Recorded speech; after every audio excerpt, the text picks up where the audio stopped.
चलिए आज बात करते हैं हमारे ग्रह के अब तक के सबसे शानदार जीवों की। ये कहानी है डायनासोर के उदय और उनके रहस्यमयी अंत की। जरा इस आंकड़े पर गौर कीजिए, 17.4 करोड़ साल। मतलब ये इतना लंबा समय है कि इसकी कल्पना करना भी मुश्किल है। इतने समय तक इस ग्रह के बेताज बादशाह डायनासोर थे और फिर अचानक वो सब गायब हो गए। तो हुआ क्या था? आखिर वो सब गए कहाँ? चलिए इसी रहस्य से पर्दा उठाते हैं। तो चलिए शुरू से शुरू करते हैं। सबसे पहले ये समझना जरूरी है कि डायनासोर शब्द का मतलब क्या है और उनकी दुनिया कितनी बड़ी और अलग-अलग तरह की थी। तो डायनासोर का शाब्दिक अर्थ है भयानक छिपकली।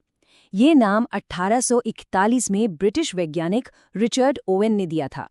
और सबसे दिलचस्प बात क्या है जानते हैं? आज भी हर साल वैज्ञानिक दर्जनों नई प्रजातियों की खोज कर रहे हैं। मतलब ये कहानी आज भी लिखी जा रही है। अब देखिए, डायनासोर का ये लंबा राज एक जैसा नहीं था। इसे हम 3 अलग-अलग दौर में बांट सकते हैं और हर दौर की अपनी एक अलग दुनिया और अपने अलग तरह के डायनासोर थे। सबसे पहले आया ट्रायासिक काल। उस वक्त सारे महाद्वीप एक साथ जुड़े हुए थे, जिसे पैंजिया कहते थे, और यहीं पहले डायनासोर पैदा हुए। फिर एक बड़ी तबाही के बाद जुरासिक काल शुरू हुआ और डायनासोर पूरी दुनिया पर छा गए। और आखिर में आया क्रिटेशियस काल, जब डायनासोर की प्रजातियों में एक जबरदस्त उछाल आया। उनके विकास को समझने के लिए बस उनके आकार को देखिए। शुरुआती ट्रायासिक काल में इओरैप्टर जैसे डायनासोर बस 2 मीटर के आसपास होते थे। लेकिन क्रिटेशियस काल आते आते अर्जेंटीनासोरस जैसे विशालकाय जीव थे, जिनका वजन 77 टन तक पहुंच सकता था। ये वाकई कमाल का विकास था। अब ये बात जरा ध्यान से सुनिए, क्योंकि ये दिमाग घुमा देगी। टीरेक्स और जुरासिक काल के बीच लगभग 8 करोड़ साल का फासला है, जबकि हमारे और टीरेक्स के बीच सिर्फ 6.8 करोड़ साल का फासला है। ये भूवैज्ञानिक समय की विशालता को एक बिल्कुल नए नजरिए से दिखाता है ना? लेकिन डायनासोर का ये राज हमेशा के लिए नहीं था। बस एक दिन एक घटना ने सब कुछ बदल दिया। एक ऐसी तबाही जो अंतरिक्ष से आई थी। इस तबाही की शुरुआत हुई एक क्षुद्र ग्रह से, और ये कोई छोटा-मोटा पत्थर नहीं था। इसका व्यास 10 से 15 किलोमीटर के बीच था, मतलब माउंट एवरेस्ट से भी बड़ा। और ये अविश्वसनीय रफ्तार से आ रहा था, 30 किलोमीटर पर सेकंड। सोचिए, एक जेट विमान से 150 गुना ज्यादा तेज। बचने का कोई सवाल ही नहीं था। और फिर हुई टक्कर।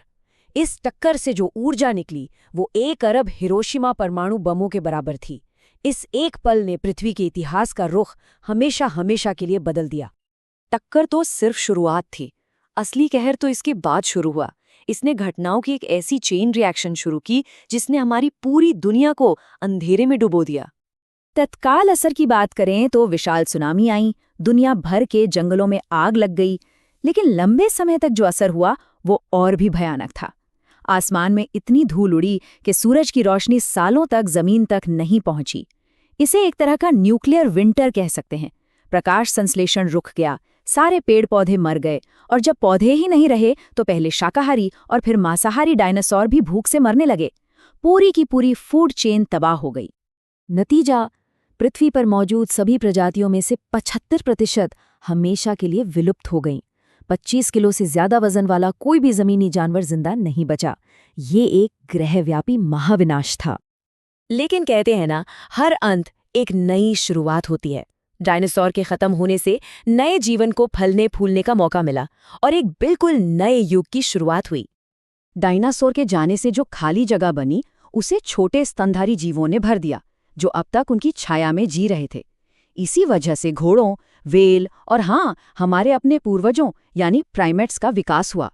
वैसे कुछ डायनासोर बच गए थे, उड़ने वाले डायनासोर, जो आज हमारे पक्षी बन गए हैं। और ये तथ्य शायद सबसे ज्यादा हैरान करने वाला है। इतिहास का सबसे खूंखार शिकारी टायरानोसोरस रेक्स, उसका सबसे करीबी जिंदा रिश्तेदार कौन है पता है? एक आम मुर्गी। तो सवाल ये है कि हमें ये सब पता कैसे चला? क्या सबूत है हमारे पास? और इस प्राचीन कहानी का आज हमारे लिए क्या मतलब है? चलिए देखते हैं कि इस खोई हुई दुनिया की गूंज आज भी कैसे सुनाई देती है। सबूत चट्टानों में दबे हैं। पूरी दुनिया में 6.6 करोड़ साल पुरानी चट्टान की एक पतली परत मिलती है जिसमें इरिडियम नाम का एक दुर्लभ तत्व है जो आमतौर पर क्षुद्र ग्रहों में पाया जाता है। और मेक्सिको के युकाटन प्रायद्वीप के नीचे एक विशाल 180 किलोमीटर चौड़ा गड्ढा छिपा है, टक्कर का सटीक निशाना। ये स्लाइड सब कुछ साफ कर देती है। एक तरफ है डायनासोर्स 17 करोड़ 4 लाख साल और दूसरी तरफ हम आधुनिक इंसान सिर्फ 3 लाख साल। उनकी तुलना में हमारा अस्तित्व तो पलक झपकने जैसा है। डायनासोर को खत्म करने वाली वो घटना पृथ्वी का 5वां महाविनाश था और अब कई वैज्ञानिक मानते हैं कि हम छठे महाविनाश के दौर में जी रहे हैं।